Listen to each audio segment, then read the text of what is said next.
जय हिंद एवरीवन, स्वागत है आपका वी नेशन ट्रिपल वन के एक नए एपिसोड में, जहां आपके लिए लेकर के आते हैं इंडियन डिफेंस की प्रमुख अपडेट्स को। सबसे पहले तो चैनल को सब्सक्राइब करना मत भूलिएगा।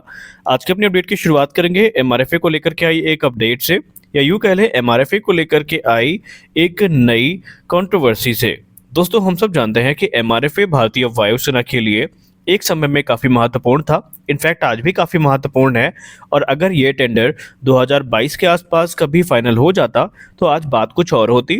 लेकिन अब यहाँ पर एक नई डिबेट ट्रिगर हुई है, और वो ये है कि क्या अब हमें वाकई एमआरएफए की ज़रूरत है। क्या 18 से 20 बिलियन डॉलर की राशि जो हम एमआरएफए के लिए यूज़ करने वाले हैं, इसका इस्तेमाल हम इंडिजिनस प्लेटफॉर्म को प्रोक्योर करने में नहीं कर सकते? क्योंकि हाल ही में रक्षा मंत्रालय के द्वारा 180 की संख्या में तेजस मार्क 1A, सुपर सुखोई, इसके अलावा जो दूसरे एयरक्राफ्ट हैं, इनकी खरीद की बात की गई है, जो कहीं ना कहीं भारत में आत्मनिर्भरता को तो काफ़ी ज़्यादा बढ़ाएगी।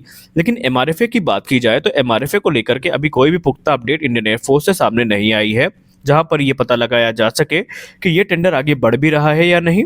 हमेशा हमें जो अपडेट्स हैं वो 2023 के हवाले से दी जाती हैं, जब भारतीय वायुसेना प्रमुख ने ये कहा था कि फेस्ड मैनर में ये प्रोक्योरमेंट होगा, और इसके लिए ओरिजिनल इक्विपमेंट मैन्युफैक्चरर से जो बातचीत है वो चल रही है। और हाल ही में air marshal Ashutosh Dikshit sir, जो कि deputy chief of air staff हैं, उन्होंने कहा है कि जो इस समय ओरिजिनल इक्विपमेंट मैन्युफैक्चरर है, इनके साथ जो हमारे इंडिजिनस वेपन सिस्टम है, इनके इंटीग्रेशन की बात चल रही है कि जो प्लेटफॉर्म इंडियन एयरफोर्स के द्वारा सेलेक्ट किया जाएगा, उसमें जो इंडिजिनस वेपन सिस्टम है, ये ज़रूरी होगा कि उनको इंटीग्रेट किया जाए। और इसको लेकर के जो बातचीत है वो अपने अंतिम दौर पर है। लेकिन अभी भी आपको बता दें कि ये चीज़ स्पष्ट नहीं है इस पॉइंट ऑफ टाइम पे कि कैबिनेट कमेटी ऑन सिक्योरिटी का जो अप्रूवल है एमआरएफए को, वो कब मिलेगा।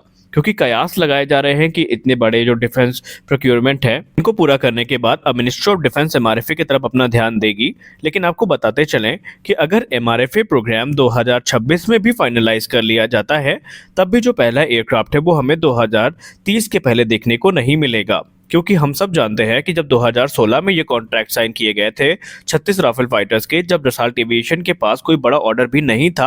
अब यहाँ पे अब डसॉल्ट एविएशन की बात इसलिए कर रहे हैं क्योंकि यहाँ पर उन्हीं को एक प्रबल दावेदार के तौर पर देखा जा रहा है।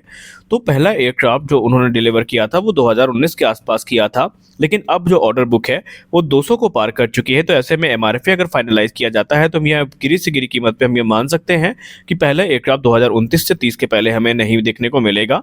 और ये वही टाइम है जब तेजस मार्क 2 अपने प्रोडक्शन में आ चुके होंगे, क्योंकि हाल ही में आडा के जो डायरेक्टर उन्होंने कंफर्म कर दिया है कि जो तेजस मार्क 2 का असेंबली वर्क है ये शुरू हो चुका है, और 2025 के अंत तक इसकी जो पहली उड़ान है वो देखने को मिल सकती है। और यदि ऐसा हुआ तो अगला 2-3 वर्ष हम और जोड़ लेते हैं टेस्टिंग के लिए, जिसमें वेपन सिस्टम, एवियोनिक्स और दूसरी चीज़ें टेस्ट की जानी है।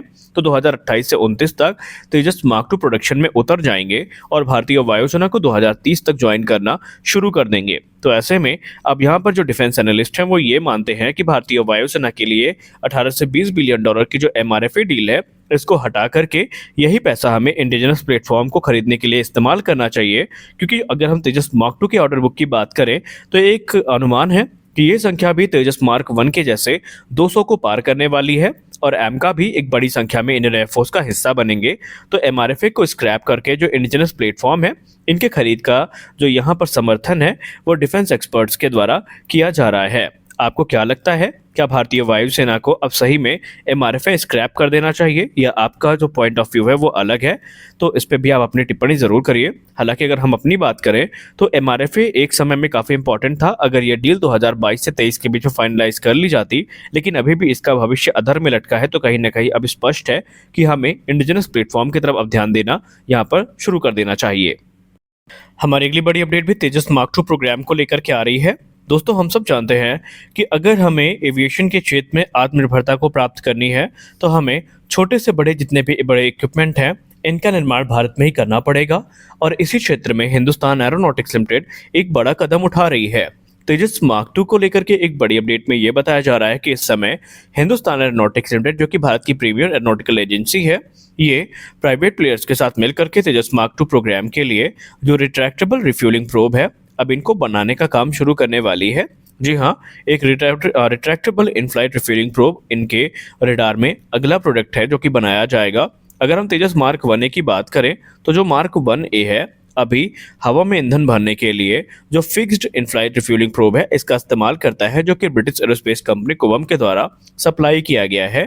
फिक्स्ड रिफ्यूलिंग प्रोब का मतलब ये है कि इसे अंदर नहीं रखा जा सकता एयरक्राफ्ट के, ये एक ही पोजीशन पर फिक्स होता है।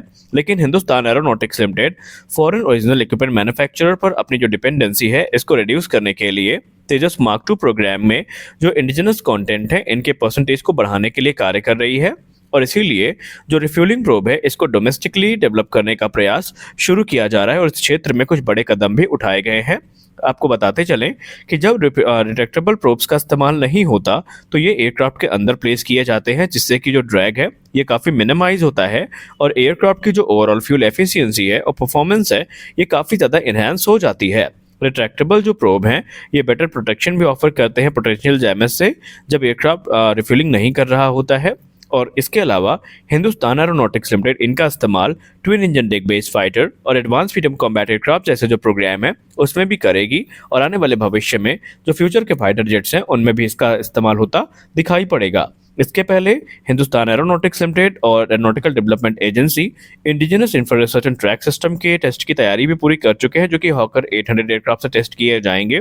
ये 2 फेज का टेस्ट होगा, जहां पर indigenous infrared search and track system को पहले हॉकर 800 प्लेटफॉर्म पर टेस्ट किया जाएगा, चीजें वैलिडेट की जाएंगी। जब सिस्टम की परफॉर्मेंस एकदम सेटिस्फैक्ट्री होगी तब जाकर के उनका जो इस्तेमाल है वो तेजस मार्क 2 प्रोग्राम में होगा।